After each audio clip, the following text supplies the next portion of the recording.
we're back with another episode of Gladio for Europe. I'm Russian Sam, and I'm joined by my co-host Sam B. Hello. As well as a guest, live from Palestine, we have our buddy Fathi, who goes by A Man in the Sun on Twitter. He's here with us today to talk about how there's one Jewish state and 22 Arab states, and it's just not fair that everyone is trying to push the Jews into the sea. Yes, exactly. Thank you. Yeah, but for real, welcome, Fathi. It's been a long time coming. We've been trying to get you for a while, and now you're finally here. No, thank you. I'm really happy to be here, and it's always nice to talk to both of you. So I'm sure this is going to be a great discussion. And what we'll be discussing today is a 2009 movie called The Time That Remains, Chronicle of a Present Absentee, which was directed by a guy named Elia Suleiman, who's probably the most well-known of the Palestinian film directors, although nowadays there are a couple of others. He was born in Nazareth in 1960. He's from a Christian family. And like many of his other films, well, all of his other films, this one is very autobiographical and very focused on his family as well as the city of Nazareth. But this one, it's much more historically grounded than the rest of his work. He's done a couple of great interviews that we shall be reading an excerpt out of right now. When I was growing up in the 1960s, there were lots of taboos about Palestine from our parents and the whole community. In fact, I don't ever remember hearing the word Palestine. Shin Bet was very powerful in those days, and anybody who so much as mentioned Palestine or Arab nationalism or anything like that would be harassed and could even lose their job. People knew that if they wanted to be able to support their families or send their kids to school, they'd better keep their mouths shut. There were also lots of collaborators or informers around, so people lived in fear. Things eased up when Likud came to power. The Likud didn't care whether or not the Shin Bet kept track of everyone and tapped their phones and all that, because they had another agenda. Their aim was not to pacify the population, but to get rid of us entirely, in a kind of total solution. Not necessarily by loading us into trucks, but through economic and other pressures. There are lots of ways to make people leave. But even if things weren't openly discussed, I would think that children would pick up political messages. Yes, of course. And we always had a sense of an inferior otherness vis-a-vis the ones who dominated us. And the segregation spoke a lot about that, because we always felt intimidated when we left Nazareth or crossed into any Jewish city. We always felt that we were unwanted visitors in our own land. We're going to have to talk about Nazareth specifically a lot in this episode. Yeah, so Nazareth, the birthplace of a little guy known as Jesus Christ. So Nazareth, it was a center for Christian pilgrimage for a while, but it was otherwise relatively unimportant until recently, when in the aftermath of the Nakba, Nazareth ended up being the only significant Arab city which was able to retain its Palestinian majority. As you can see, Suleiman, he's a Nazarene born and raised. He has a very love-hate relationship with his city. There's a very interesting dynamic at play here when it comes to the Palestinians who remained within the territory of what became Israel. Not all of them were expelled for a variety of reasons, and today they make up about 20% of the population of the state. And in some important ways, their lived experiences do differ from those of the Palestinians in the diaspora as well as in the West Bank and Gaza. But there is significant overlap. Obviously, every region in Palestine has its own challenges, its own material context, and each one of them has their own, matrix of control specifically designed for that specific population. Obviously, those in the West Bank and the Gaza Strip have completely different circumstances than, for example, Palestinians in the diaspora or Palestinians within the Green Line. And the thing is that Palestinians within the Green Line, although they have some things better than, say, Palestinians in Gaza when it comes to standard of living, they are still under a strict matrix of control by the Israeli government. These are in the form of de jure, such as over 50 discriminatory laws, which you can explore on the Adala database online, and basically open segregation. There's very little mixing in Israeli cities, actually, when you look at the populations and where they live and their neighborhoods. And they are always under constant pressure to, give up their identity. There's this whole incredible pressure ever since Israel was founded to make them identify as Arabs and not as Palestinians. And they've even tried to do this with Palestinians in the West Bank and the Gaza Strip as well, or in Jerusalem. And this is all in an effort to just deny Palestinian identity. So I'm sure we'll go in through much more nitty-gritty ways in which they're discriminated against within the Green Line. But just suffice to say that the idea that every Israeli citizen is equal is complete nonsense. And I would love to go through that a bit later. Yeah, and there is a distinction between citizenship and nationality. Yeah, I mean, that's a trick. When you talk online, like, oh, they're all citizens, like, you say, okay, well, if they're all citizens, that's fine. But then when you realize that a lot of your rights come from your nationality, which a lot of people don't even realize is different than citizenship, it turns into a whole different story. Yeah, so let's get back to Suleiman. He was accused of being a gang leader when he was 17 years old. He had dropped out of high school, and he was involved with some seedy elements. And so basically he fled Palestine to go to London to get the pressure off him for a little while. And he returned to Nazareth in 1981 when he first began to toy with his brother's VHS camera. That's really when his interest in filmmaking began. And he moved to New York in the following year, 1982, where he would remain all the way until 1994. So Suleiman, he was undocumented. He worked various odd jobs in bars and restaurants. He just fell in love with cinema and made friends with film students who would sneak him into their classes and various screenings. So he was largely an autodidact.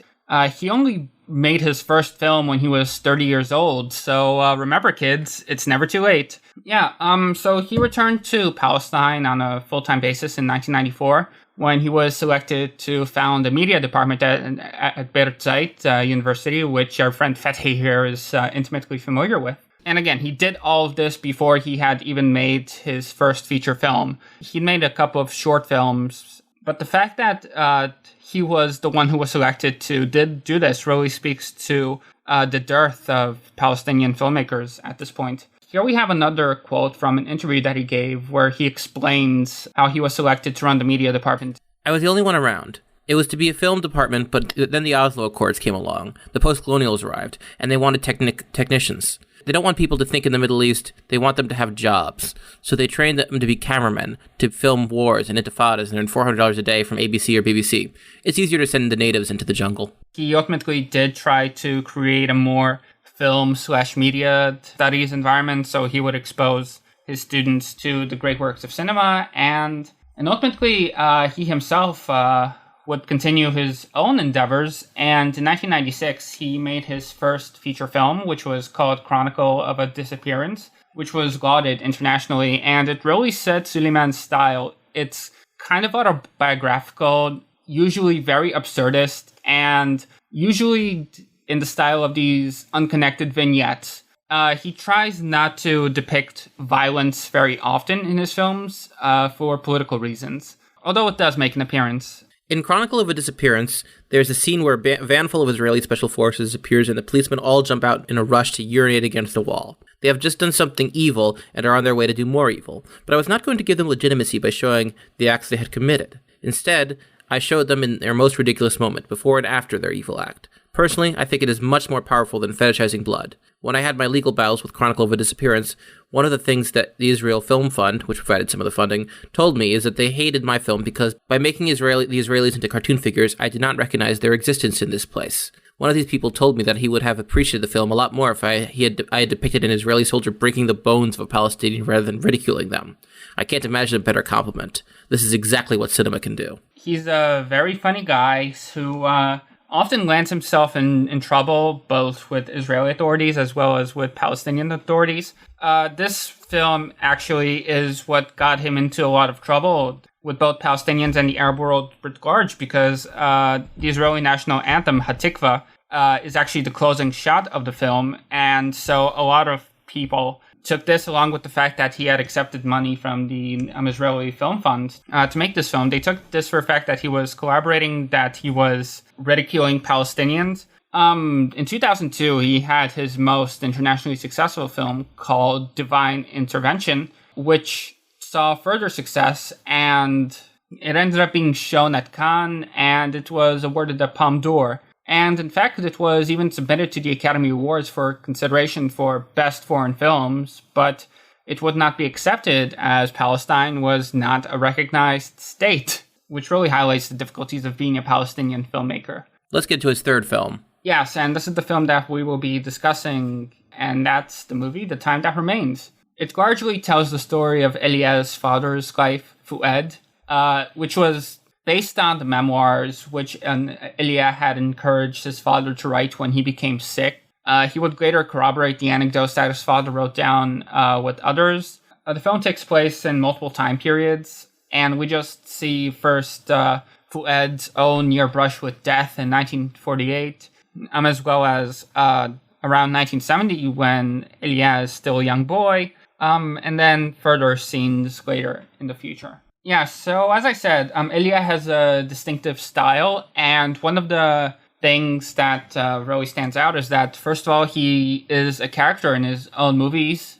He plays himself. Well, not exactly himself, but he plays ES. He doesn't talk much. Yeah, that's his thing. He's really a silent observer. He's mute, he's largely passive. And the way he structures his films, he doesn't want to impose his own interpretation on the audience, so he leaves things very open-ended. And another hallmark feature of the film that he makes is that most of the characters aren't played by professional actors. They're just played by regular people that he knows, his family members, just... And it shows sometimes. Some of those line deliveries are absolutely terrible. Yeah, no, but that's part of the charm. It is, completely. But his father in this film, he's played by a somewhat well-known Palestinian actor named Saleh Bakri. He does a pretty good job with it, I'd say. And as I mentioned, although this film is more historical than his other films, Suleiman does not want this to be viewed as a work of history, per se.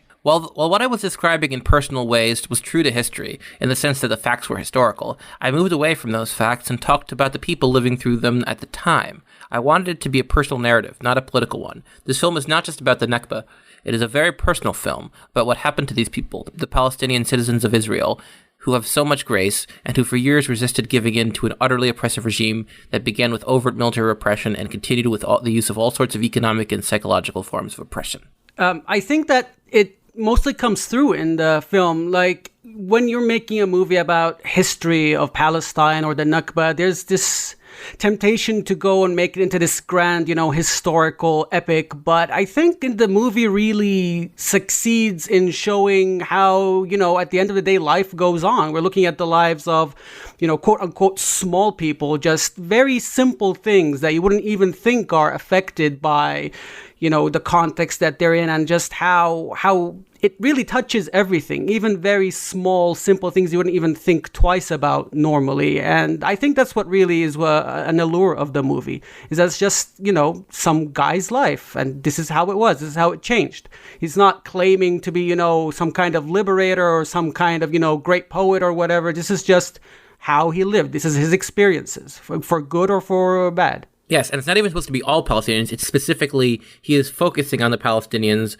within the Green Line. The subtitle of this movie is Chronicle of a Present Absentee. Very interesting phrase, a present absentee. A present absentee is, unfortunately, more than just an interesting, subtitle. A present absentee was a legal designation after the 1948 Nakba.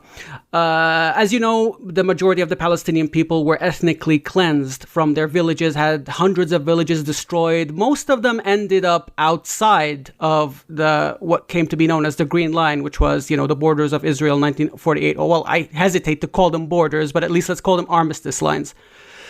What happened to the internally displaced people, or the people who were in the next village over when the Nakba happened, they were called present absentees. Everybody else was designated as an absentee because they could not come and claim their property. Because if you could not come and claim your property, it would be given to the state, and the state would then probably give it over to, a Jewish family that's coming home from Europe or whatever. But if you were there in a village next over, but not the exact same village or place where the property was, you would be classified as a present absentee, which is absolutely a nonsensical term that makes no sense. This is a justification to take over their property anyway. Like, okay, you're here, but you're still an absentee because you can't go back to your village. Why can't you go back to your village? Because we won't let you. So it's just a very thin, legalistic way to actually rob the refugees of their stuff, even if they were actually there. I think a whole third of Palestinians within the Green Line, I'm not sure if that number is accurate, but I think around like 30 to 40% is, internally displaced Palestinians who till this day can't go back to their villages because most of them don't exist. So that was their way basically to take over the property. And I think it was Simha Flapan that did the math, and he found that taking over the properties of the Palestinians reduced the cost of settling a Jewish family of 4 from $5,000 to like $1,500. And in 48, that was like a lot of money. So it's basically subsidized the creation of the Israeli economy in all sectors, basically. So, the whole miracle thing is not really a miracle, but whatever. Yeah, no, it's just the result of massive, massive theft and ethnic cleansing. I think it was it Alan George that found that approximately all 80% or 85% of the land in Israel, agricultural land in Israel, was just, up until the 90s, was just, refugee lands that they took over. They had barely added any new actual agricultural lands. So, that's a whole different topic. The whole making the desert bloom thing is complete horseshit and propaganda. Not even a grain of truth. No, the thing is, like, if you actually look at the statistics before the Nakba, you'd see that the only area where the Zionist quote-unquote pioneers or settlers actually excelled in was growing fodder. Otherwise, they had, like, fodder for animals. Otherwise, they could not hold a candle to anything the Palestinians were producing. Despite their expensive machinery, they were much less efficient than, a fallah, actually. Yeah, it wasn't their fucking land. They didn't actually know what to do. Yeah, actually, if you read some of the diaries of the pioneers, like, I think his name is Chaim Chissen. I'm sorry if I'm probably, like, horribly, like, mangling the name, but he arrived in the 1860s. They're called the Bilo pioneers, and he kept a detailed diary about how they came and they looked down on the Fallahin, the Arab peasants, and they tried to grow barley, and the peasants warned them that you can't grow barley here, you can't grow in this season. They said, well, we have machines, we can dig deep, you don't understand, and they basically almost died of starvation, and it basically failed. Yeah, this was the first Zionist migration into Palestine. Jews had been coming to Palestine for centuries at that point, largely for religious reasons, but this was the first really Zionist political project where these guys from Russia, they were fleeing this place because this was a time of major upheavals and pogroms within the Russian Empire against the Jewish community. So a couple of these pioneers, they decided that they would make a new life for themselves in Palestine, and that's ultimately how these projects came to be in the first place. And over time, they tried a bunch of different things. At one point, they had the help of a Baron von Rothschild to try to create an agricultural plantation economy based on cultivating wine, where Jews were to be the overseers over Palestinian peasants who were to be wage laborers. But that plan also didn't work out. They were experimenting with all different forms of colonialism. But yeah, getting back to Suleiman and the film. As Fathi explained, present absentee is this very Israeli legalese term, which is the sort of thing that they really love to cling to. But this is more of a double entendre because, as I mentioned previously, Suleiman is this passive observer. And this is something that's somewhat extended to the Palestinian people within Israel writ large, because although they are physically present on the land, it's no longer the same place that it was before 1948, because now they are living under a Jewish state, which does not really recognize them as full citizens, and they are just treated as perpetual outsiders. Yeah, no, the word Palestinian is not something that you are supposed to say. A fun thing to do is if you look through like the archives of a major newspaper like the Times or something, just search the word Palestinian and you will see very few entries in the 50s or 60s. Yeah, just the Palestinian is almost never named, to the extent that they are mentioned. They're just generic Arabs, or not even mentioned at all. Often news stories were presented from the perspective of Egyptians or Jordanians and Syrians, but not the Palestinians themselves. So what do we think about the film, guys? I liked it. I thought it was very interesting. I like his vignette style. The fact that he depicts just the absurdity of living in this insanely fascist country as a hated minority whose land was stolen. He doesn't go overboard with violence, as we said earlier, and it really does strike through the film. When you just see, like, for example, the moment where the guy is having a phone conversation outside and the tank is just, the gun of the tank is just following his head as he's just on the phone talking about, this party will have a great DJ. Based on a true story, by the way. It is absurd in that sense. It also, it shows a little bit about, the stratification of some areas also in the West Bank, like Ramallah particularly. Like some people were out there dying every day and some people were partying. Like obviously it was all exaggerated for effect, yeah. But I enjoyed the movie. I particularly liked the camera style. I think it was like still cameras most of the time. There was many moving cameras, I don't think. I liked the contrasts in the backgrounds and the foregrounds, especially in the beginning of the movie when they were blindfolded and tied next to the olive trees. I just feel like it was very striking cinematography. I mean, I'm not exactly a movie guy, but it just seemed like very, very nice composition to me. No, the moment there where there were like the olive trees and the blindfold, it's more striking than if he had just shown the Israelis just beating people to hell. Incredibly hard to get out of your head.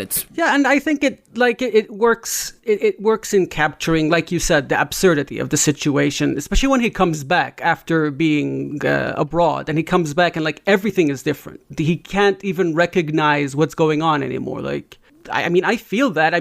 On a much, much lesser scale. I spent like 8 years abroad and I came back and I felt like the whole country changed. I'm just talking about Ramallah. So let alone somebody who actually, saw the Nakba, or, his father saw the Nakba and saw the changes in society, because those were much, much more dramatic upheavals than something like Second Intifada to today. Can you talk a bit about your experiences in this regard? So basically, my teenage years were during the Second Intifada. That was when I was in school. That was when I witnessed most stuff. Seen our neighbors getting shot. Some, messed up stuff that, teenagers shouldn't have to go through. It's really a formative part of your life, and it just really builds you for the rest of, your existence, basically, these things that you went through.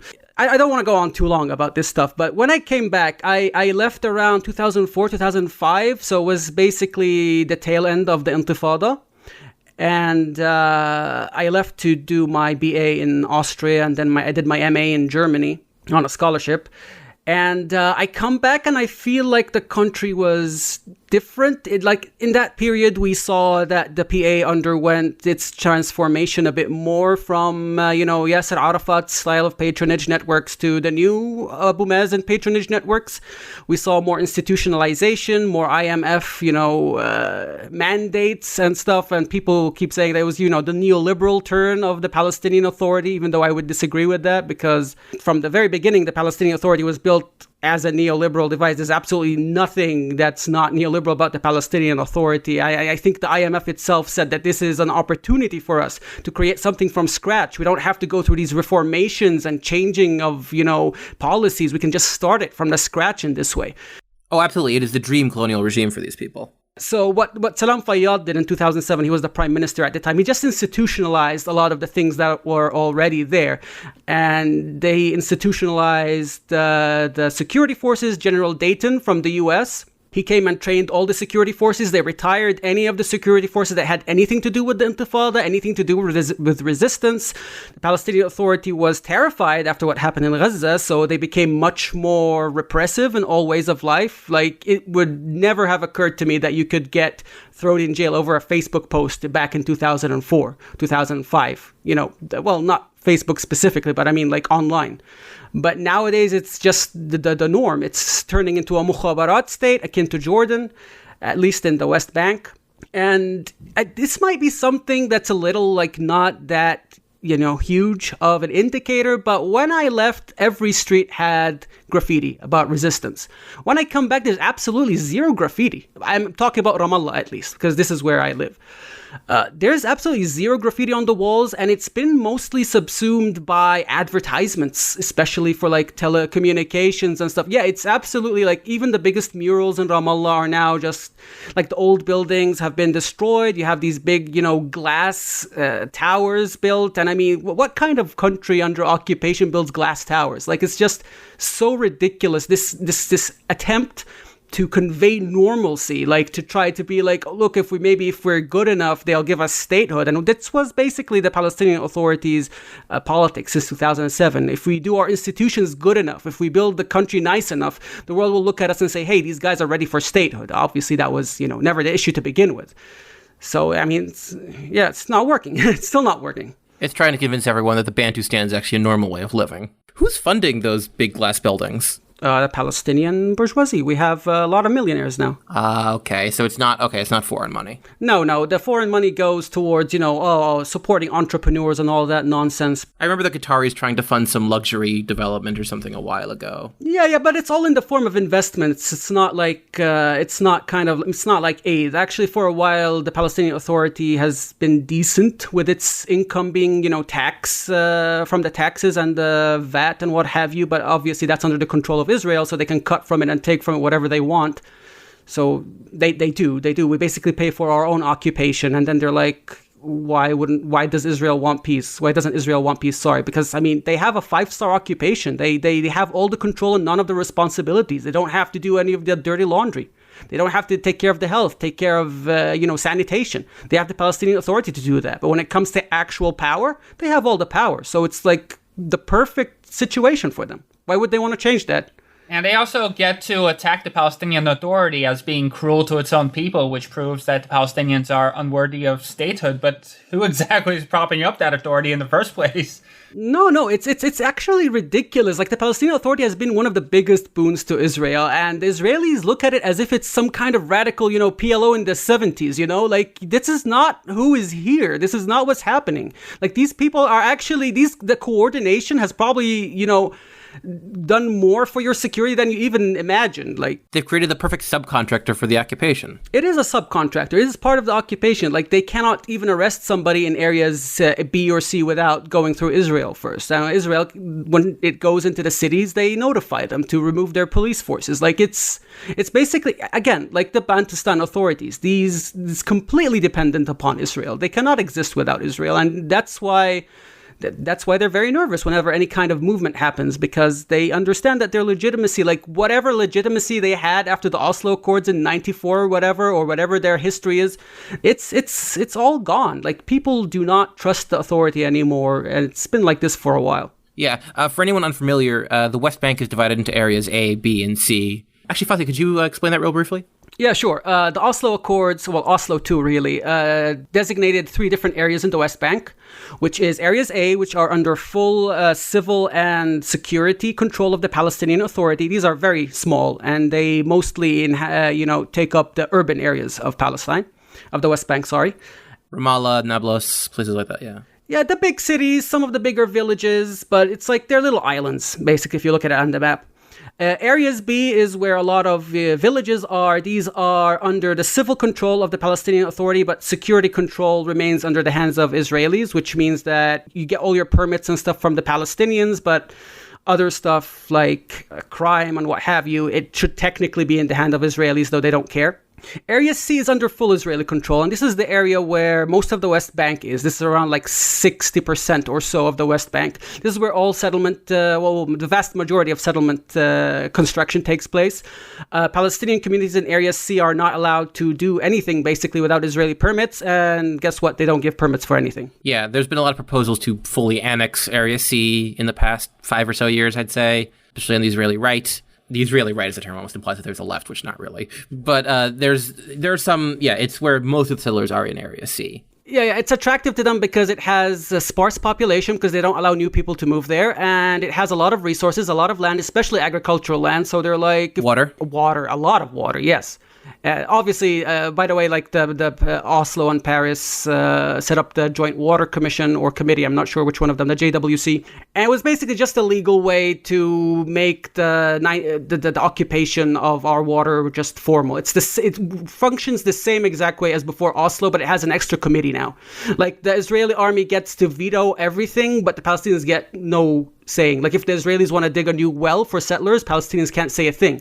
If Palestinians want to dig a well, the Israelis get a veto if they want to or not. And like the vast majority of everything gets vetoed. Yeah, so speaking of changes, let's get back to the movie a bit. The opening scene, so Suleiman, he's returned to Palestine because his mother is sick and he needs to go take care of her.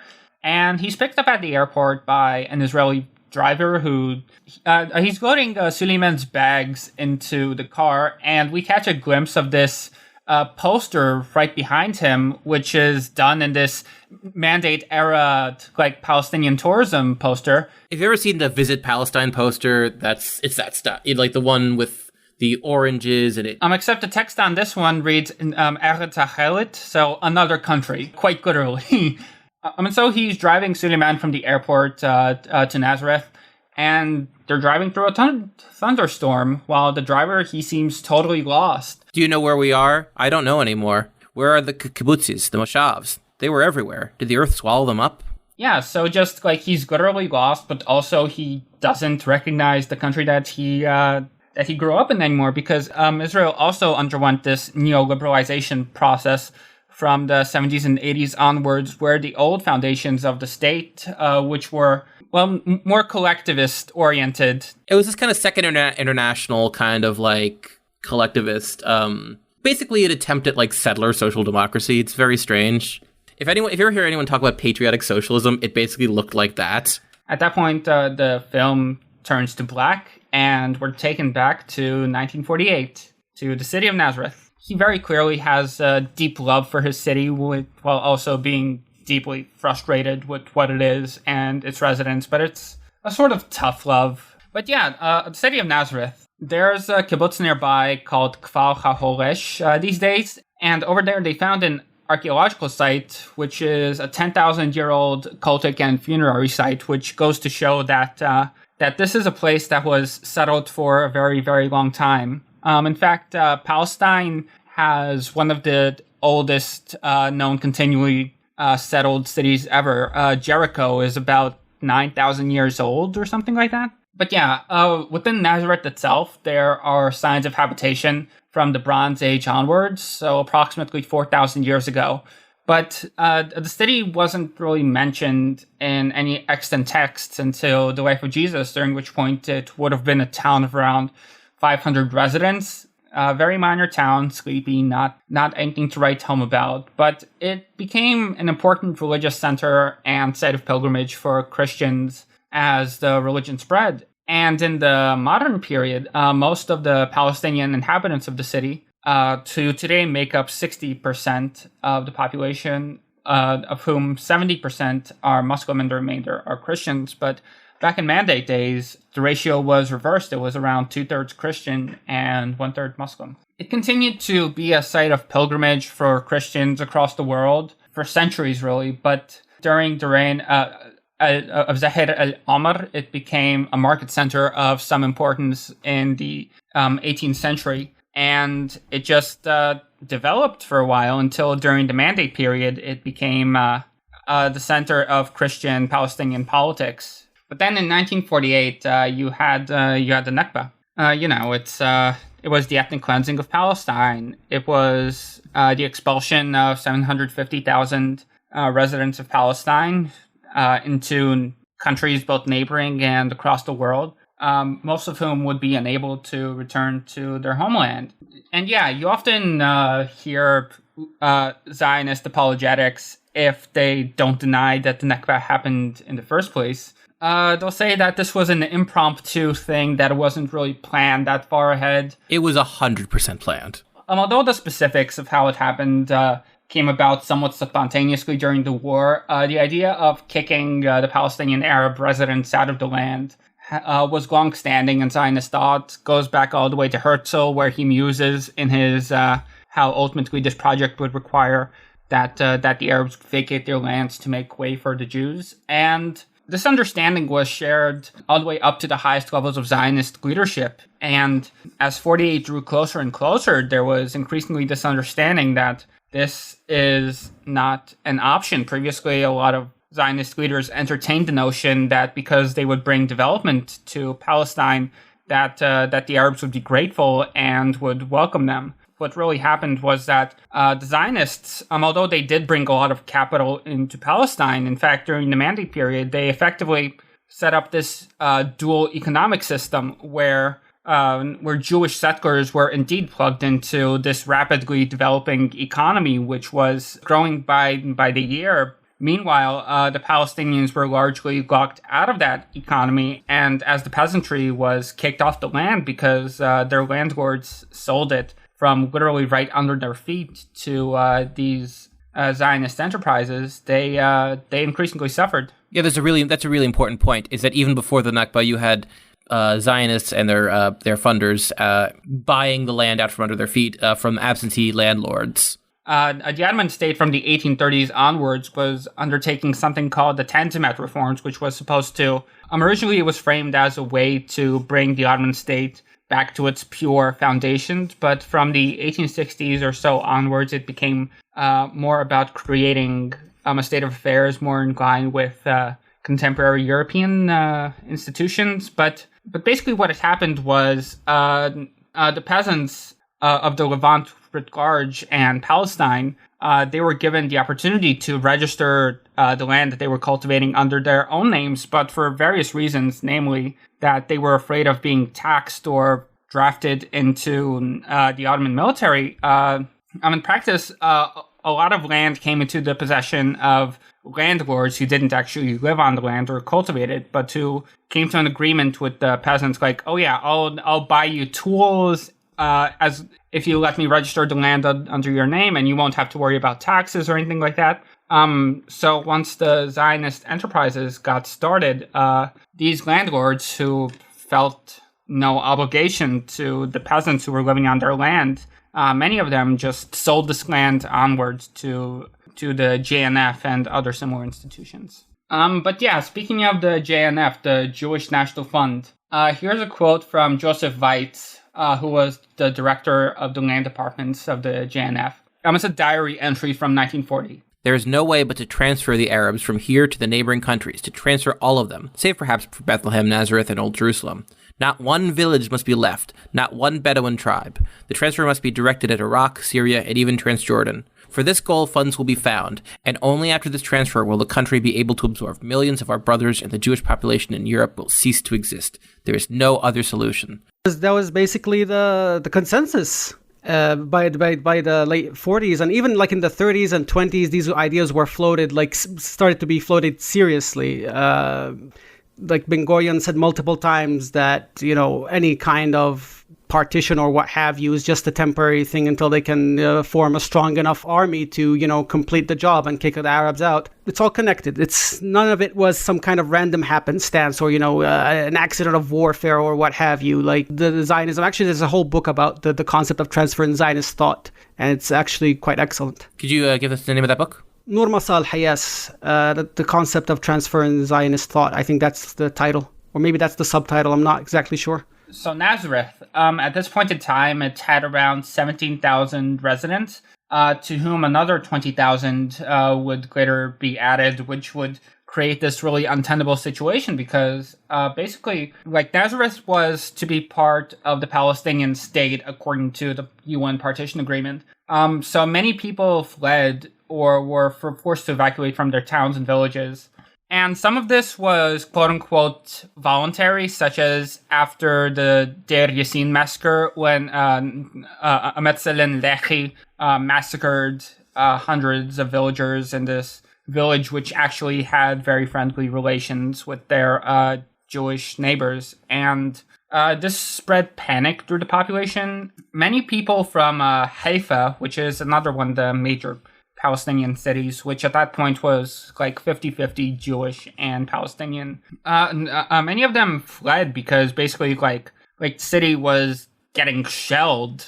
And this was before the war even formally started, before the State of Israel was founded. All of this was still happening when, before the British had left. They still had their troops on the ground at that point. Ghassan Kanafani wrote a short story about Haifa in the Nakba and the aftermath called Returning to Haifa, which is, I highly recommend it. Check it out if you're interested in that city. Yeah, I think a big misconception about the Nakba is that it didn't it did not coincide with the war. Like, it began before the war. Approximately 300,000 people were already ethnically cleansed before the war even began. So the whole idea of, the Arab armies came in and told people to leave the country, which is also another myth that still everybody believes, but, it's nonsense when you actually look at the record. And also the idea that these villages were emptied as a result of warfare is also belied by massacres like Deir Yassin, as Sam said, which had they actually had a non-aggression pact with their Jewish neighbors, like in the settlements around them. So this village did everything perfectly that the Zionists demand they do, and it still got ethnically cleansed. And not only ethnically cleansed, it had one of the most atrocious massacres committed to it. We're talking about literal, horrible things, mutilations, beheadings, absolutely ridiculous. And it was on purpose. This was on purpose so that would incite panic upon the population. And it worked. They had these things called whispering campaigns, where they would go around Arab villages with the loudspeakers and say, if you don't leave, you're going to face the same fate as Deir Yassin and all these other things, and we're going to murder you, we're going to kill you. And multiple villages were actually, the villagers actually fled from them without seeing a single soldier from that kind of thing. So, there were multiple means to empty villages. Not all of them were dynamited straight away or were taken over by armies. A lot of them were abandoned due to, these whispering campaigns and the threat of being overrun by the army and having, massacres committed against them. Exactly. Yeah, and speaking of massacres, a town called Tantura is in the news again because in the late 90s, there was this master's student at Haifa University named Teddy Katz, who was a Zionist, but he was, he was working on his history master's thesis, and he ended up interviewing the former residents of a town called Tantura, as well as the veterans of the Alexandroni Brigade, which had fought to take this village. And although Palestinian sources had been talking about the fact that the inhabitants of this village had been massacred, all the way back in the 50s, you start to get the first published mentions of it, I believe. But this was largely news to the Israelis. So Katz, he writes this very meticulously researched thesis about this event, and he basically gets these veterans to comment on the record to say that, yes, we had massacred a large number of villagers after the town had surrendered. And so he defended his thesis. He got a 97 on it, so nearly a perfect score because he had done a very thorough job of uncovering this. And a couple of years later, some journalist working for Ma'ariv, I believe, he discovered this thesis in the archives, and he writes a short story about it for the paper, which sets off a massive controversy within Israeli society itself because, this is not a very flattering image of Israeli soldiers. And the Israelis had this idea that, this is not something that Israelis would do. So suddenly, these veterans who had spoken very candidly to Katz, they start to dispute what he had written, and they start to deny that they had ever told him this in the first place. They, in fact, take him to court over this for slander. And Katz was, he was not a young man. He was in his 50s through all of this. He had already had one stroke. So under pressure from his family, because they were worried about his long-term health if he would fight this battle, he signs a declaration saying that he had been, that he had lied, that he made mistakes, even though the mistakes in question, there were a couple of mistakes, but it came down to, these very trivial transcription errors, I believe. And so under all of this pressure, he was forced to renounce his work, which he very quickly regretted and which he tried to take back, but which wasn't able to do. And he ended up having several more strokes because of the stress of this whole experience. He's wheelchair bound because of this. But yeah, to cut to the present day, a new documentary film was just released where an Israeli filmmaker had gotten interviews with these people who finally admit that, yes, we did this, and the bodies are buried under a parking lot near the beach. Yeah, and the Palestinians had been saying this for decades, and no one listened to them. I mean, I talk about this all the time on my Twitter. This idea of who gets to narrate, who gets to determine history, who gets to be listened to. This is a huge thing that we struggle with. We've always been like framed as irrational conspiracy theorists. All we're doing is animated by hatred. Like we can't be objective, scholars or what have you. So a lot of our production and historiography is just thrown aside as, the ravings of anti-Semites and what have you. And meanwhile, what the Israelis produce, especially the new historians, really shed some light on this. It's given like a much more flattering light. Like, oh, if they're Israeli and saying this, then it must be believable. Yeah. And this is really the whole history of what's going on. There are so many things that would have been dispelled decades ago if people just literally listened to Palestinians saying. And I'm not saying this in the sense of, don't talk over blah, blah, blah. No, I mean like literal scholarship with all these testimonies and all this hard work that goes through. Like there is meticulous documentation of all the villages that were destroyed. We're talking Salman Abu Sitta is still updating his list of villages destroyed to this day. Over 600 of them, I believe. Yes, exactly. And he found out that most statistics don't take into account the Bedouins in the Naqab Desert because they were considered Bedouins and they move on and come and go. And they had neglected to understand that these were sedentary Bedouins and they moved very little inside Palestine itself, not from outside of Palestine.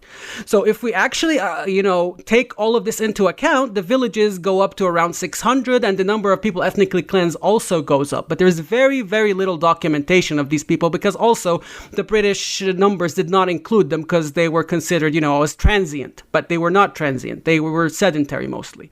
So like to this day, there's more and more stuff being discovered. Like there's an enormous amount of scholarship and it's absolutely infuriating when some, Hasbara pundit or whatever is still talking about, reading from Hasbara manuals about stuff that's been, disproven decades ago and just they have absolutely no will or want to listen to new information that could jeopardize their worldview, even today. Yeah, you were telling me before we started recording that you've encountered people who continue to deny that the massacre happened in Tantura, even though, again, these are the veterans of the campaign who are saying, yes, this is what happened. They said, we did it. Here's where we buried the bodies. Yes, exactly. And it doesn't matter. Doesn't matter. A lot of these viewpoints that they have, if they were susceptible to evidence, they wouldn't have them to begin with. This is just absolutely a bunker mentality. If there's any kind of evidence, it must be some kind of Pallywood or, anti-Semitic conspiracy because everybody hates Israel. And, the Israeli media does a really great job of that. Just cultivating this kind of bunker mentality that the whole world hates them. And it's only because of, their identity. And because Israel's the only nation on earth that produces any Hebrew media, basically, on a scale large enough for anything, they get to cultivate the story. They get to frame everything. Even if you read some of the stories in Hebrew about what happens, even the story about the 80-year-old Palestinian man that was tied up and beat to death, you'd find out that apparently the soldiers were the poor victims because they didn't realize what they had done to him. He wasn't able to object when he was tied and gagged and blindfolded, apparently. He didn't tell them he was in distress. So really, it was the soldiers who were the poor people. Yeah, the poor soldiers, they got traumatized by beating this old man to death. So it's absolutely ridiculous how shielded the Israeli public is from their actual history. They till this day, they are under the impression that Israel was this little outnumbered, underdog that barely survived the odds when in fact it had a bigger army, it had better weapons, it had everything since 48. The backing of a fucking superpower to this day. Small being whom have nuclear weapons. Yeah, exactly. It's funny when you put it against these modern, quote unquote progressive Zionists in the West. This is a completely Western phenomena, by the way. There's no kind of nonsense. Yeah, there's some of them in Israel. They work in the progressive NGO world, talking about bringing equality between. Yeah, but that's 5 people in Tel Aviv. Yeah, they vote Meretz, and there's 3 of them. That's just a very insignificant force in Israel itself, and it's just the whole idea that we're just progressive force, and they're America's terrible, but they can't reconcile why did America support you? It's terrible everywhere else, but it just decided to love indigenous rights when it came to you. Come on. The British Empire, the French in the 50s, really? Come on, bro. They were committing genocide against the Algerians, but they just love indigenous people. The French who helped the Israeli nuclear program also. Yeah, like the 56 Suez crisis, like had all the colonial powers like ganging up on Egypt. Like, come on, like you think they were supporting you out of love for indigenous rights? Like, you have to be kidding yourself at some point. Yeah, so speaking of Pallywood, let's go back to the film, huh? In July 1948, Operation Dekel, Palm Tree, began with the goal of capturing the lower Galilee, which included Nazareth. And this is where the historical scenes of the movie start. At the time, the region was under the control of the Arab Liberation Army, which was a volunteer force assembled from across the Arab world, which was established under Syrian auspices and which got involved in the war all the way back in January because Israel was still not an independent state, and these states,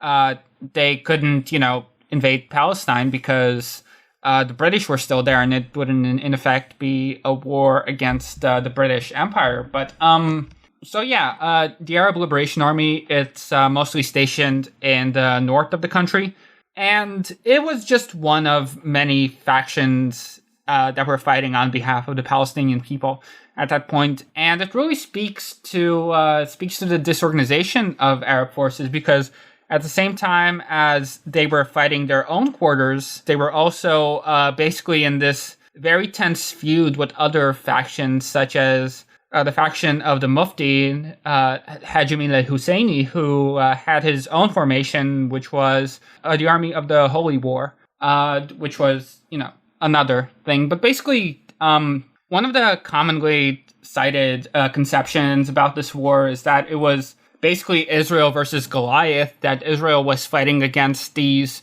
6 different armies, and miraculously, despite being outnumbered on every front and outgunned, they emerged victorious. They frame it as this war for survival, while they even had deals with the Jordanians under the table. The Jordanian army was the most equipped, the most advanced one, and a lot of the map of the West Bank today, as we see it, is dictated by all of the, what they had agreed to with the Zionist forces. The Jordanians had agreed to the Zionist. Abdullah agreed to with the Zionist forces at the eve of the war. Glup Pasha, who was a British officer responsible for the Arab army, the same British that were sponsoring the Zionist movement up until that point. He had a book. He very frankly called it a phony war. He was told to do a phony war, to do as if it was a theater play, to convince the people that, okay, we're going to go wipe out the Zionists. It doesn't matter for Jordan. He didn't care about Palestine. What Abdullah cared about Greater Syria. That was his aim. He wanted the West Bank and its economy as a stepping stone towards Greater Syria. And obviously that didn't happen because, nobody was interested in that, the colonial powers who sponsored them. So even if we take this whole idea of it was a real war, this was all the armies were outnumbered by the Israelis. Actually, it's funny. By the end of the war, it was like 2-1 or 3-1. Something like that. I don't remember the exact number. I think Avi Shalim has some detailed numbers, but so it's absolutely ridiculous. Not a single source says that the Arab armies were superior to the Israeli armies in numbers. So how this idea came that it was, a small outnumbered little underdog is, completely opposite of what actually happened in reality. And I get it.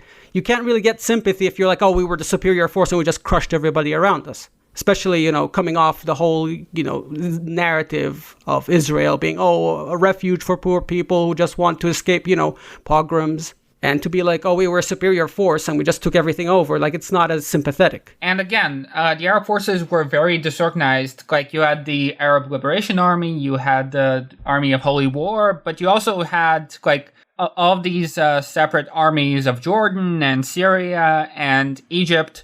But there was really no coordination between these entities. Basically, all of these armies were fighting to secure their own interests. Abdullah was fighting for his own Greater Syria project. The Syrians were trying to create their own Greater Syria project.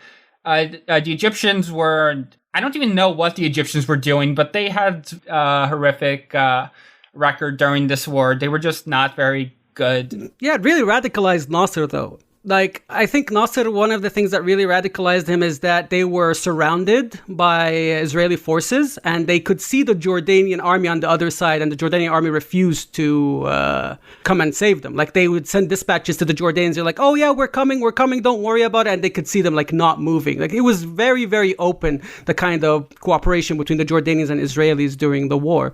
And this is part of why Nasser had a real grudge against Hussein afterwards. Like, this would become like a very famous grudge between Jordan and Egypt. So it's July 16, 1948, in the midst of Operation Dekel. And we see this really evocative scene where Fuad and his friends, they're drinking coffee at a cafe, and walking past them is this soldier from Iraq who's a part of the Arab Liberation Army. And he's just wondering where to go, where he should fight. And they're just telling him, oh, Tabaria, it's been liberated, quote unquote.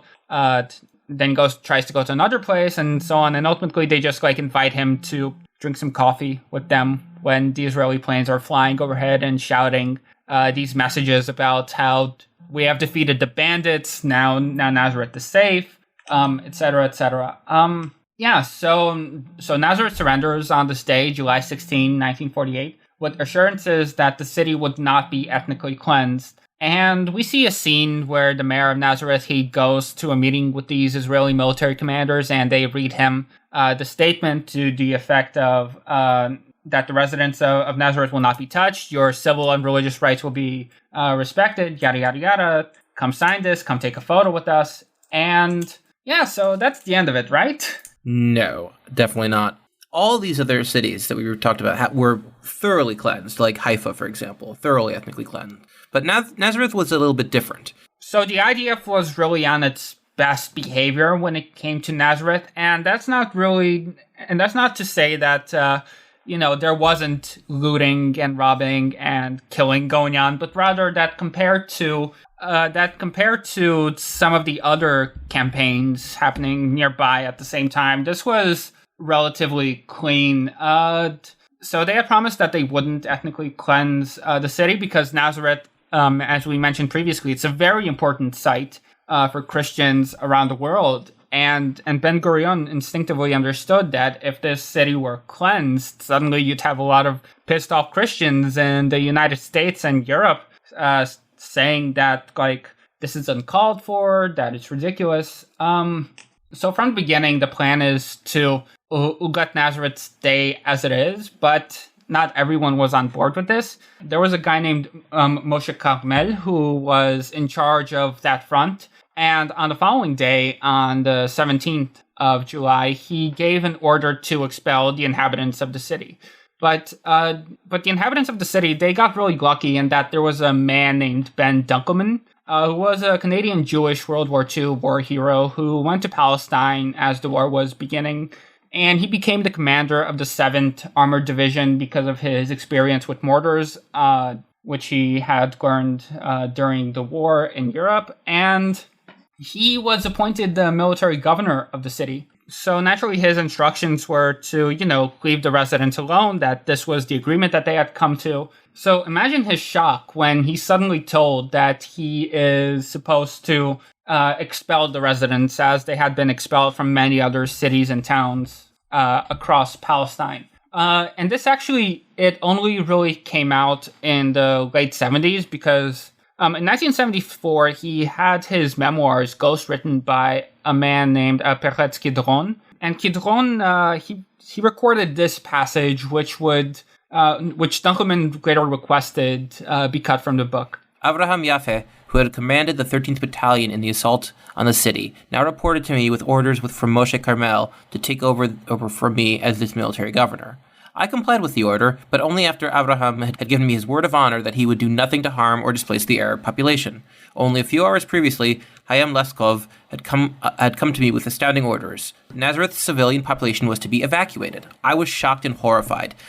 I told him I would do nothing of the sort. In view of our promises to safeguard the city's people, such a move would be both superfluous and harmful. I reminded him that scarcely a day earlier, he and I, as representatives of the Israeli army, had signed the surrender document, in which we solemnly pledged to do nothing to harm the city or its population. When Hayam saw that I refused to obey the order, he left. A scarce 12 hours later, Yaffe came to tell me that his battalion was relieving my brigade. I felt sure that this order had been given because of my defiance of the evacuation order. But although I was withdrawn from Nazareth, it seems that my disobedience did have some effect. It seems to have given the High Command time for second thoughts, which led them to the conclusion that it would, indeed, be wrong to expel the inhabitants of Nazareth. I don't think it was morality so much as fear of their benefactors getting really, really angry at them and not giving them the aid they needed. Oh, yeah. Of course.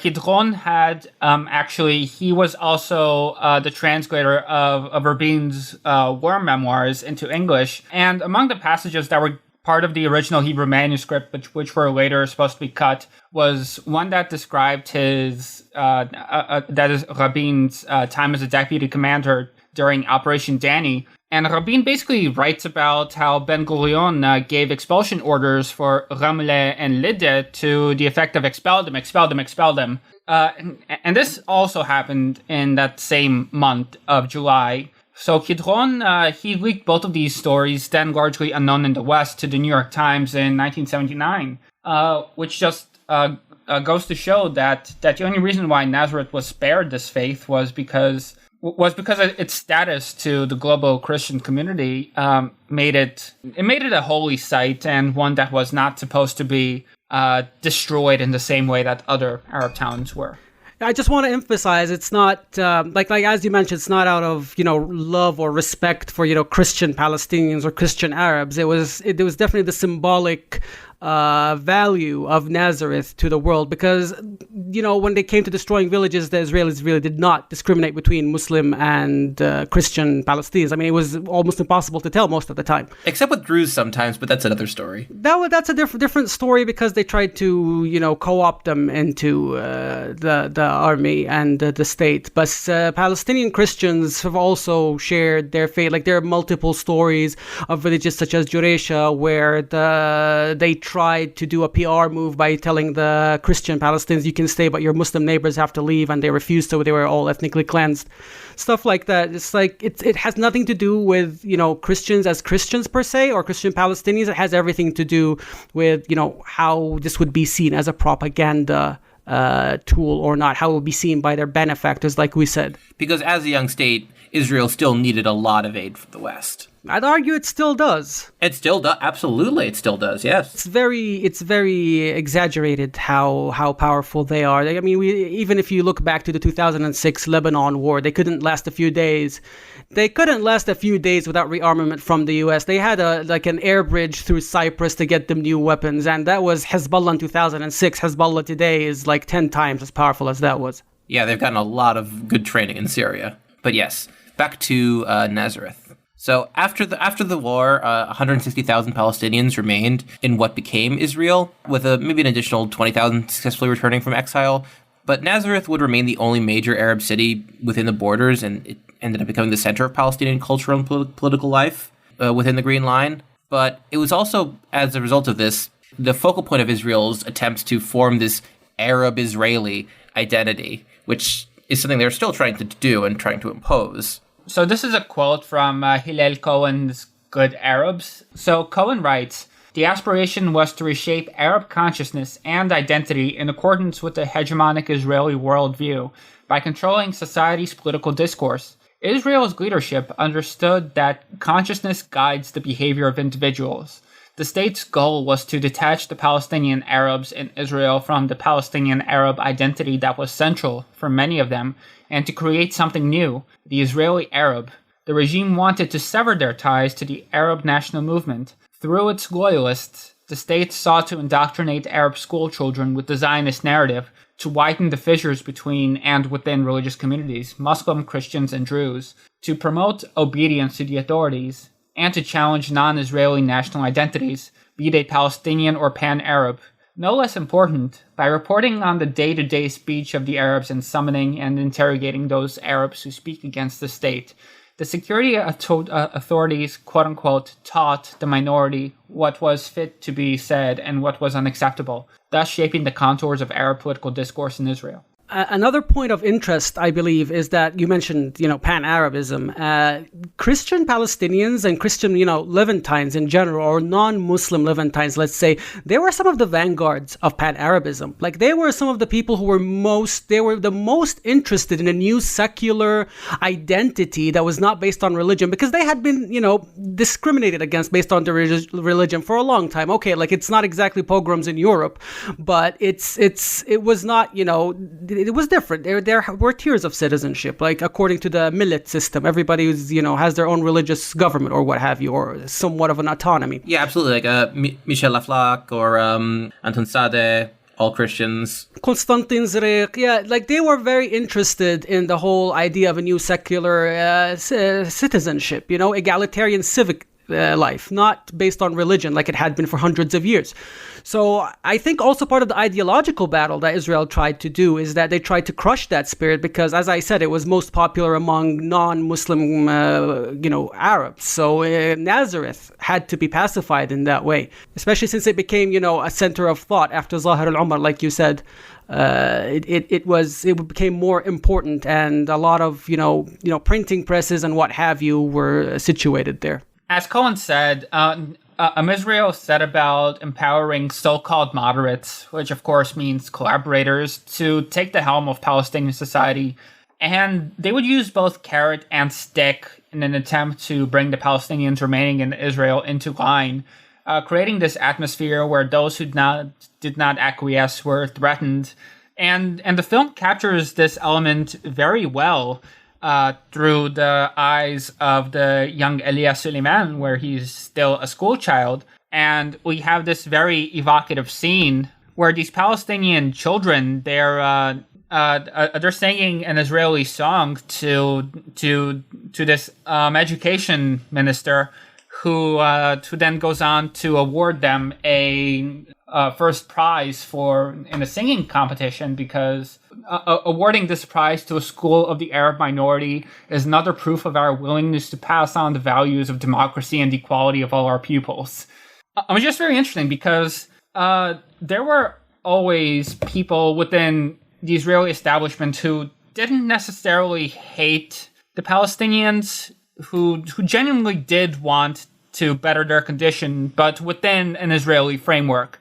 I remember there was a couple of years ago, there was this very interesting story in Haaretz about how some members of Mapam, which was the main opposition party to Ben Gurion's Mapai, how some of these people, they wanted to basically they wanted to integrate Palestinians into kibbutzes as, because they still held on to the socialist ideas that, this was to be a state based on brotherhood and socialist principles. And as such, Palestinians are a part of this, and they should be welcomed. But transformed into what these people the Israelis want them to be. I mean, transformed in some sense, yes, but also to some degree integrated into Israeli society writ large, to be recognized as equal partners in this endeavor, only to be told by higher ups that, like, there's no way this project could be undertaken because you're basically blurring the lines between Jews and non-Jews, and that's just not kosher. That's not how nationalism works, especially Zionism.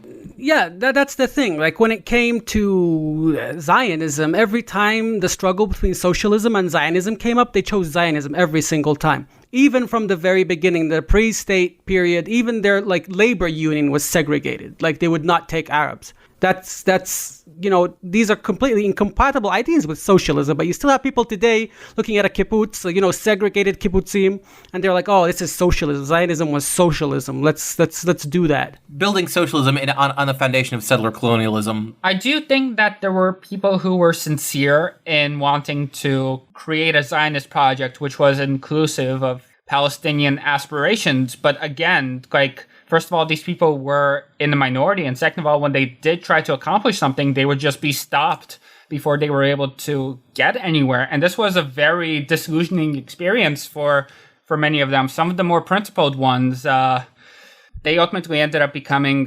communists, which which was a very important element in Israeli society when it came to the Palestinians. Yeah, so Palestinians within Israel, they would continue to live under military rule until 1966, which meant that they needed permission to move between towns, that they could be resettled at the state's whim, they could be deprived of their jobs. And so because of this, as Hillel Cohen stated, you had collaborators of many different shades. You had some who were just afraid for their family's safety, which is why they collaborated with the authorities, to career criminals who were looking to gain immunity for their illegal activities by making themselves useful to the state. And then you just had some who were out for self-aggrandizement, to have the ability to sic the authorities on their personal enemies and to, get wealthy. The authorities brought about the creation of a small class of wealthy collaborators at the beginning of the 1950s. The state gave them leases for relatively large tracts of land on which they employed refugees and landless Arabs. In this way, they proved that cooperating with the authorities was worthwhile, at least economically. The class included mukhtars and mayors who supported the government, regional and national leaders, and veteran collaborators who continued to work with the Israeli authorities. It's worth noting that a lot of these tactics are still the same to this day. The sky high rate of crime in Palestinian communities inside the Green Line, a lot of it can be tied back to the Shin Bet. And I'm not saying this as some kind of crazy conspiracy theory. There was actually a few articles covering this a few months back, that most of the the kingpins in these societies actually have ties to the Shin Bet, and that's why they can't be arrested. And they have a function of policing the inner Palestinian society inside there and keep them busy with all these things. And what you described about basically having them all live under military rule until 66 is why it's so funny when liberal Zionists think that, the occupation of 67 is what ruined Israel's soul or corrupted it. And before then, they had this pure democracy that made everything bad once the occupation, it rotted the Israeli soul. It's like there was never a period of time when this, mythical version of Israel existed. This is just propaganda that you tell yourself to feel better about supporting, an open apartheid state today. No, it's just saying, well, one ethnic cleansing operation's okay, but do that again, I don't know. I'm not comfortable with more. Also, another method of collaboration is to use blackmail, which is still a very big tactic today. Say you have information that someone is, gay or is having an affair or what have you. The same in any society. Yeah, and it's very candid. Like, they're very candid admissions of this stuff. If you Google Unit 8200 gay Palestinians, you'll have so many confessions of these soldiers saying if you're gay, if you're sick, if you needed anything, we'll blackmail you until you give us the information we want. Like, even if you have nothing to do with anything, or just the thing about, myths and war crimes that happen in Palestine is that we have very candid confessions on almost everything. It's kind of mind-boggling to imagine the propaganda that has gone on for 70, 75 years that has hit these so well and brainwashed people so thoroughly that they will look at these admissions and be like, no, this is all fake. It has to be some kind of,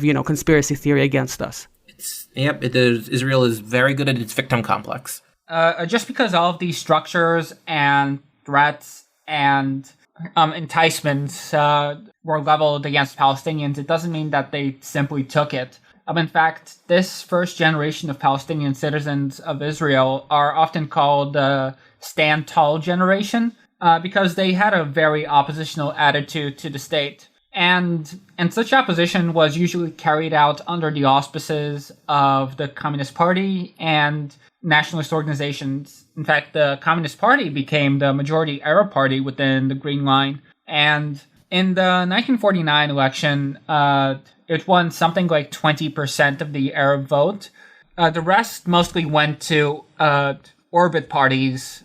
Basically, the other Jewish parties would set up orbit lists of Arab candidates. So you had around Mapai, you had the agriculture and development list, I believe, which is where most of the votes went, something like 60%, because a lot of people, they were so afraid of the authorities that they wouldn't even vote the way that they necessarily wanted to. Rather, they would vote for the party that had the closest links to power in an attempt to demonstrate that, we're happy dancing Arabs who will sing these Israeli songs to the education ministers to show how satisfied we are to be living here. Yeah, just because this was the public-facing version, this does not mean that there was not a lot of discontent and whispers going on behind the scenes. As Suleiman said, although no one really talked about it, as a child, he understood a lot of things that he shouldn't have understood per Israeli conceptions of what the new Arab Israeli, so-called, would look like. And so we have several scenes in the movie where a young Elia, he's being reprimanded by his teacher, who's just telling him, "Who told you that America is colonialist? You don't say such things in class." And it's kind of humorous, but at the same time, this is just what it was like, like teachers especially were very vulnerable to the Israeli authorities because they were getting their salary from the state. And many teachers, in fact, they had more radical sympathies. And if they were not careful, they would lose their jobs. Within the classrooms, there were often informers to report what these teachers were saying. And you just weren't supposed to say these sorts of things. There's actually a rather famous Israeli-Palestinian show written by Sayed Kashua, who is basically the first Palestinian writer to make it big, writing in Hebrew. It's a comedy show, basically. It shows the life of this Palestinian journalist who's trying to integrate within Israeli society. And at one point, we learned that his father was actually a school principal, and there's an entire episode surrounding the fact that his father had raised him in such a way to be very amenable to Israeli authorities, and it's just a big point of frustration. It's just something that still occupies the minds of the Palestinians behind the Green Line. For sure, and this mostly exists today as well. There are committees that oversee quote-unquote Arab education in Israeli schools to this day, because schools are segregated mostly in Israel. There are barely a few schools that are mixed between Jewish and non-Jewish children in Israel. Yeah, that's what the liberal Zionists are up to. They're trying to create these kinds of institutions. Yeah, as if the problem is just, that we're not dialoguing enough or what have you, this whole kumbaya attitude that ignores structural issues and institutions. Conversation between the sword and the neck gets kind of funny, once said. Yeah, the thing is that they were very specific about who gets to be a teacher, who's allowed to stay a teacher, what do they teach. It's one of the most regulated and overseen parts of, Palestinian societies inside the Green Line. So it's no wonder, really. And it's ironic is that Palestinian teachers are known throughout the Arab world as being radical, very strong, excellent teachers, especially in Kuwait. If you talk to any old generation Kuwaiti until this day, they'll tell you that Palestinian teachers are the best teachers you could have. And that was back in the day when that was basically all we had when we were after the refugee camps. The Syrians are known to be the best mechanics because they can't get any new parts, so they became masters of mechanics and fixing tanks and all that. It's kind of interesting how your condition really creates your specialty, because they'd say the best teachers are Palestinian, the best mechanics are Syrian and such. Yeah, just this really gets to the heart of something kind of darkly funny about the Palestinian experience. And I'm not the first one to think of this. This has been commented on both by Elia Suleiman and people like Mahmoud Darwish. But essentially, by creating the state of Israel and by creating this so-called Jewish state, the Zionists basically made the Palestinians into a people very similar to diasporic Jewry, where, they're sort of dispersed and associated with higher learning. And yeah, this is just something that continues all the way to this day, so... Oh, absolutely. I mean, and now the Star of David graffitied on a wall is a symbol of we dominate you, fuck you, in Palestine, I mean. By negating this idea of the diaspora Jew, who is sort of bookish and, not really tied to the land, intellectual. There's been for over 70 years now a lot of Palestinians who fit the exact same mold. Yeah, a professor I once had described the ideal new Jew of the Zionist movement as of early Zionism as a Hebrew-speaking farmer with a gun. I think that's a very accurate description. Yeah. Elia Shohat, I think, had a great interview on the topic about the creation of the new Jew, quote unquote. The big, muscly, chiseled jaw, burly, hyper-masculine.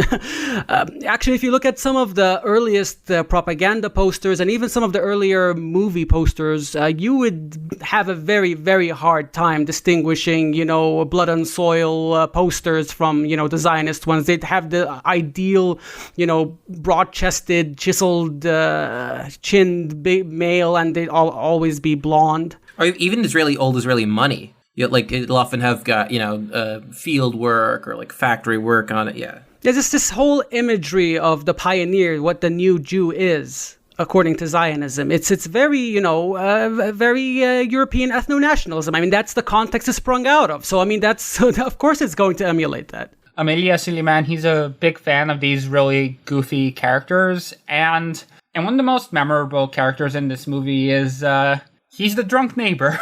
The one who douses himself in kerosene. Okay, to be completely honest, I find that character a bit offensive because all the conspiracy theorists I know don't need to be drunk to make that kind of comment. We are completely capable of being crackpots without alcohol, so this is slander. But yeah, he's great. He's just constantly telling Fuad about his theories about how they're going to liberate Palestine by provoking Israel into attacking Lebanon, and then then France is going to get involved and fuck Israel's mother's pussy. It's very uncle. It's very strange uncle.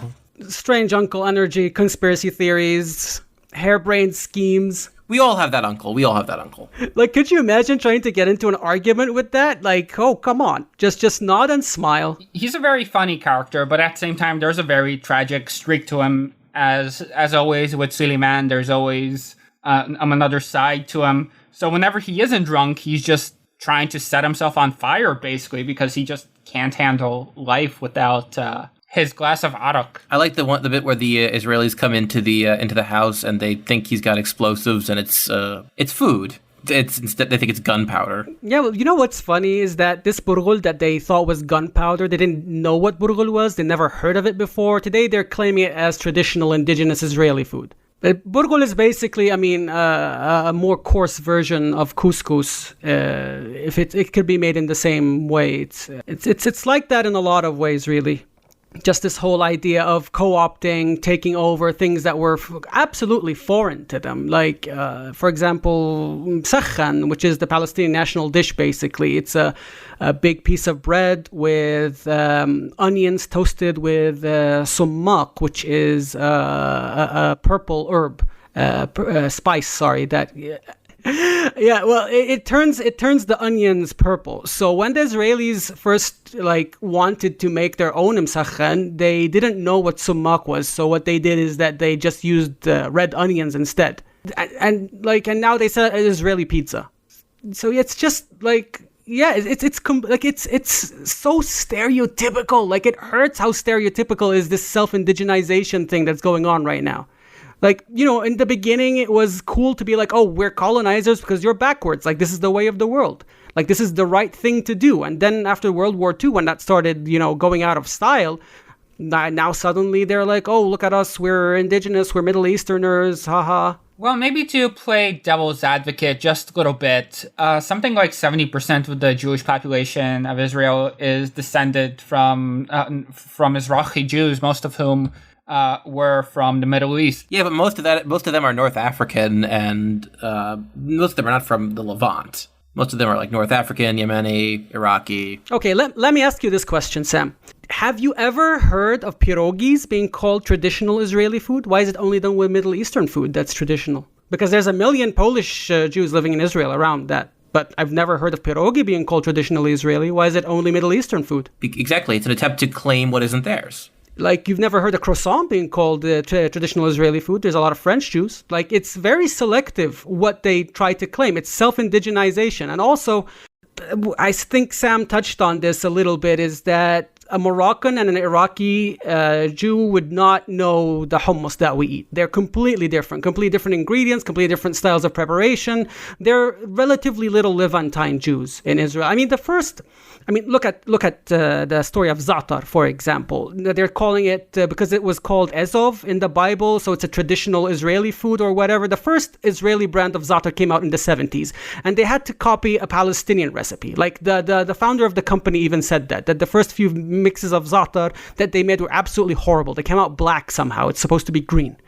So, how is this a traditional, ancient, Israelite food, and you first made it in the 70s? This is just, some of it is so obvious self-indigenization, tactics, and they're not, at the beginning, they wanted to separate themselves because that would set them apart, because that was the good thing at the time for them. And now they want to be we're a part of the region, we're indigenous, especially this whole, fall progressive movement going on in Zionism, especially in the West, where they're we're the indigenous people, what have you. It becomes really transparent and obnoxious to deal with, really. I almost prefer, the racist right-wing Zionists, because at least they're straightforward with how much they hate us. Oh, no, absolutely. There's an honesty to that is just... But it's one thing to say that something is traditional Yemeni or Moroccan dish, and another to say this is Israeli, which is a country that's only existed for a few decades. Yeah, traditional Israeli food found all the way back in the Bible. Yeah, I think it was Ali Abu Ni'ama that made the argument that if we're going to go by everything that's mentioned in the Bible being traditional Israelite food, then we might as well make, ice cream traditional Israeli because there's milk in the Bible, or Pop-Tarts even because there's water, It's just a ridiculous line of argumentation to go down. I wonder what they'll take next. There's more stuff for them to steal, I'm sure. Yeah, there's another scene where a newspaper boy, and there's one paper called Kul al-Arab, All of the Arabs, and that one is the free paper, so he's just screaming, Kul al-Arab lil-Balash, so all the Arabs for free, all the Arabs for free. Yeah, so basically Arab voices are being given out for free, and after the Abraham Accords, that takes on a new resonance. Oh, you don't want peace? You're anti-peace, is that it? That's yes. The UAE has had so much conflict with Israel over the years. Who could forget when the armies of Dubai invaded? No, but what's funny is that Zionist Hasparists were using these countries as an example of the Arab tyrannies that a Palestinian state would be, something to be avoided. And now it just dropped. When we were talking about BDS, why don't you go BDS the Gulf countries? That talking point has virtually disappeared overnight, which really shows, it really shows how all of this, concern for quote unquote human rights they have in their arguments are just really a cudgel to silence Palestinians. They're not actual genuine, when they say, oh, what about? It's they don't care about that place. They just want to, divert attention away from them. Yeah, the president of Israel is actually in the Emirates right now, and I just saw a video on Twitter yesterday of the Emiratis playing the Israeli national anthem to welcome him. It's very jarring. Yeah, they also got Yemeni rockets. I can't wait till they import the kafala system or something. I mean, they kind of do have it, and it's actually depicted in the movie a bit, where the woman taking care of Suleiman's mother is a Filipino woman. What would you say? How would you summarize the current anti-BDS talking points? Now that they can no longer say, why don't you focus on the evil Saudis and Emiratis? Oh, they just switched to different countries. Don't worry about it. They're free Palestinians from Hamas. You should boycott Hamas first. If that doesn't work, or if that's not effective, or you can just do them all at the same time, you can say, why are you singling out Israel? Double standards. Other countries aren't expected to be like this. It's really the same things. It's just very versatile. Either Israel is a, shining light of democracy or whatever the fuck. You can't claim that it is that and also say, well, it's not so bad next to country X. You can't use both of these, but they do. Well, they do that. There's a lot of actually talking points if you just put them out, put them in a spreadsheet or something. A lot of them are contradictory. It's oh, there are no people here, but we're under existential threat from them. It's okay. we're surrounded by enemies, and yet also we're friends with all our neighbors now. Yeah, but the thing is, like, these governments are completely unrepresentative of their people. Like, even the Jordanians and the Egyptians, like, there's incredible hostility towards Israel, like, in the region. It's not, like, the regimes are not representative, and they know that. I'm sure the same is true of the UAE, honestly. I think most people are terrified to talk in the UAE. Apparently, people who barely just posted videos of the rockets being intercepted were taken in for investigation. Like, it's incredibly oppressive when it comes to any kind of, political discussions in the UAE and all of the Gulf, obviously. Back to the movie. Again, there's a bunch of very humorous vignettes that get to the heart of Palestinian life. Pole vaulting the apartheid wall. There's the scene where you have soldiers and doctors fighting over a patient. I mean, that scene with the doctors I felt it too hard. The night I was born, actually, the Israeli soldiers went into the hospital to arrest somebody. And I almost choked that night, actually, on tear gas. So from the look at this, like, poetic existence. Oh, from the moment I existed, some kind of, I could make it into a Tumblr post or something, but it's 2022. Aren't the hospitals openly segregated in most of the Green Line, like in areas? I don't think so. No, not the hospitals. I mean, there are some hospitals that Arabs are more likely to go to and some that Jews are more likely to go to. Yeah, I think actually the medical, sector is one of the areas where they tout the most. Oh, look at us, we're integrating. We have so many Arab doctors. The Arab doctors and Arab nurses are like the number one thing that they point to when they're like, see, Israel is an apartheid. That's another stereotype of Jews that has just gone that is flipped. Yeah, the big stereotype is that Palestinians are all pharmacists. Yeah, we know our drugs, man. Yeah, but what I found to be the most evocative scene, it's the one that takes place in the present day, during the Second Intifada, basically where Suleiman is looking out his window and there's this fight going on between soldiers and Palestinians who are throwing rocks. Yeah, I just want to comment about that scene. All the places that these scenes take place in Ramallah, it's actually quite jarring to see how they looked like back then and how they look now. Like, these areas now are completely gentrified. You would not be able to tell.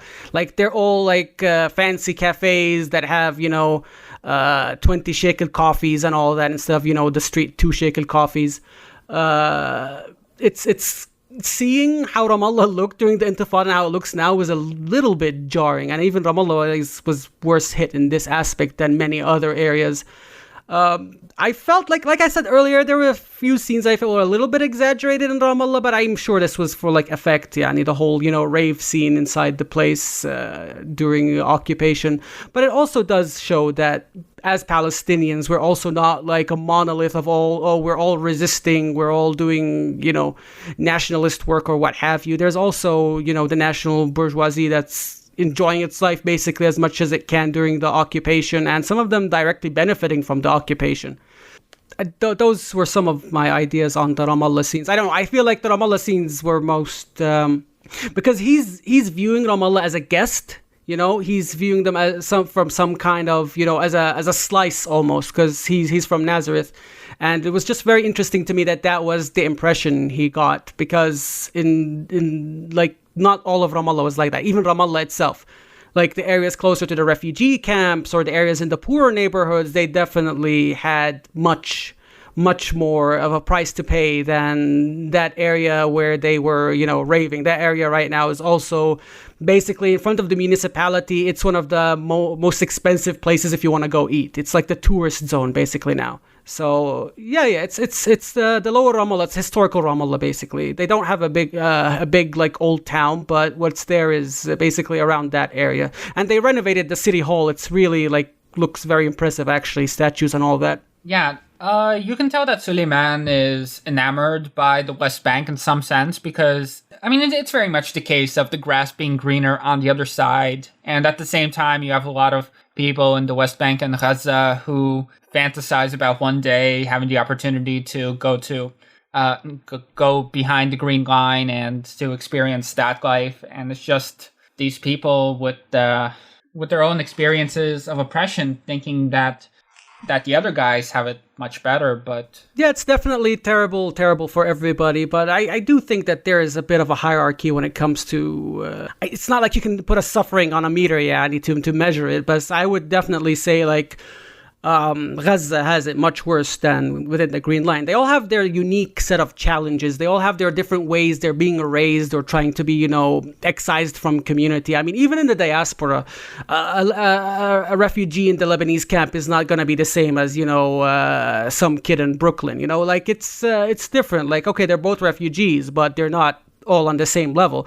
And that's really one of the biggest effects of 48. It really shattered us into so many different communities, so many different groups, and each has their own challenges. And it's one of the biggest challenges for Palestinians. And what we saw in the last year during the events of Sheikh Jarrah, we saw some amazing displays of unity. I mean, this was the first time in 70 years that the city of Lydda was under, martial law.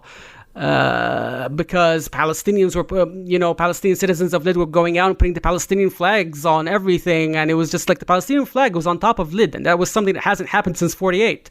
It was just a lot of feeling of unity between Palestinians inside the Green Line, outside the Green Line, in the diaspora. And that was something, I don't want to say changed or it snapped, but I feel like the compass was once again reoriented in a manner of speaking. Let's pretend for a moment that you're Ilyas Suleiman and you want to create a couple of scenes for this movie that take place in the present day. What are your scenes? What are your scenarios? He does scenes from his own experiences, and I would definitely would love to do a little comparison between the Ramallah I knew in the late 1990s and the Ramallah I came home to afterwards. Like, obviously it's not as dramatic as what happened to him, but there is a marked difference, and there is just a cultural shift almost towards a more individualistic worldview. It's just really jarring to walk down a street that used to have like hundreds of meters of graffiti everywhere. And I know I keep focusing on the graffiti. A lot of people might think that this is like a minor detail, but if you understand like Palestinian resistance where they had to tag the walls and run away before the army came in, like being able to draw patriotic Palestinian stuff on the wall was actually a big threat to your health especially in the days of direct occupation before the Oslo Accords. So all of our streets had so much graffiti, so many flags, so many posters of barters everywhere. Nowadays it's just everything is so institutionalized. Oh, you can't put up that.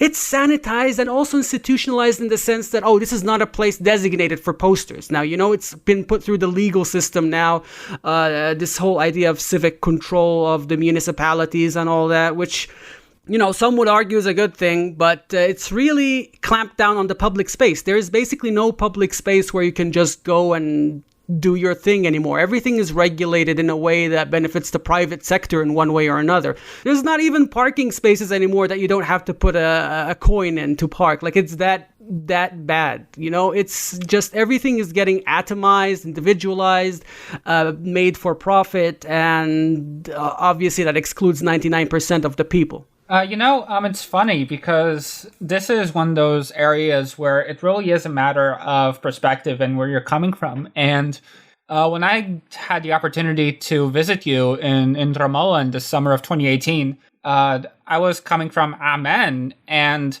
when I finally got into Ramallah, I was struck by how much more lively the city is and how it feels much more organic than Amman itself, which really just feels like basically like a giant shitty strip mall. Whereas Ramallah, it felt like, these people are out there living and they're not as meek as the people of Jordan. Yeah, just for me as an outsider, comparing these two Arab cities, it was a night and day difference.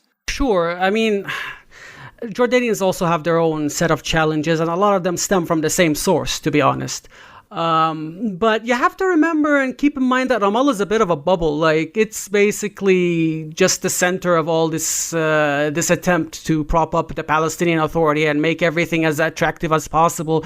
If you go to Area C, for example, Selfit, most of its land is being confiscated. The settlers are roaming all over the place. They're dumping sewage on the villagers. Like, it's night and day, and it really is a bubble. You can't compare life in Palestine just looking at Ramallah. But what you mentioned, like the whole idea of strip malls and such, like that's being slowly incorporated. Like we have in the last few years, like multiple buildings have been like taken down, like old buildings, and they're going to build like big shopping centers in their places. But the thing is, we don't even have the economy to support that. Like even some of the malls that are open, they have places to rent and they can't get people to rent them because like, bro, like all the GDP growth that you boasted about was basically 5 companies building empty apartments that nobody could afford to live in. That sounds like a bubble that could burst. Yeah. So it's like Ramallah is really heading in a terrible direction, in my opinion. It's losing a lot of its identity. And a lot of the other cities just see it as, sell out central. Like they don't do anything in there. Like Jenin, for example, is known as one of the capitals of resistance in the West Bank. And what are we known for, Yani, Abu Mazen? I mean, I'm from Jenin too, so I'm biased. So were you born in Jenin then, or? I was actually born in Nablus. My mother's side of the family is from Nablus. My father's side of the family is from Jenin. So we lived in both of them for a while. Like we lived first in Jenin, then moved to Nablus, and then into Ramallah. So I feel like I have I've lived in multiple places in the West Bank. I know a lot of people all over the place. I feel like I'm at least the central region. Like I haven't been up north or down south to Khalil, for example. It's a weakness I have to remedy. Oh God, the settlers of that area are just the most sadistic people in the world. Yeah. Like imagine the mentality of needing to live there, like just to make life miserable for everybody. Fathi, we've taken a lot of your time. Thank you so much for being so generous with it. Do you have any parting thoughts to share with us? Not really. Thank you so much for having this. Was a really lovely discussion, and you can have me over again if you want. I would love that. There's a lot more Palestine topics to talk about here. Yeah, and speaking of Palestine topics, you have a website now, don't you?